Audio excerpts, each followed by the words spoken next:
చేయలేకపోతున్నారు. అందుకనే దేవుడు, సజీవుడైన దేవుడు, ఆత్మ అయిన దేవుడు శరీరధారిగా ఈ లోకానికి వచ్చినాడు.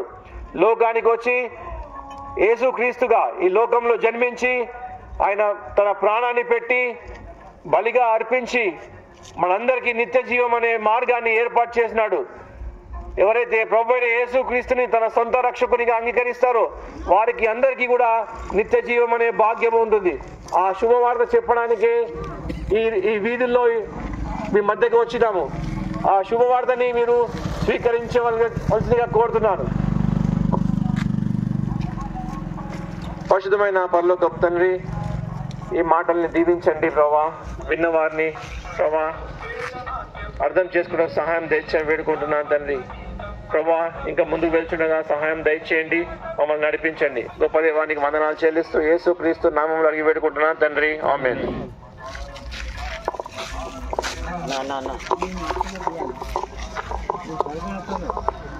సువార్త పాటల బుక్ లో నుండి 25వ పాట.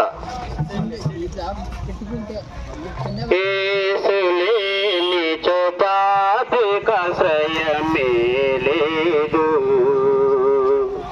యేసులేని చోపాధికాశ్రయమే లేదు.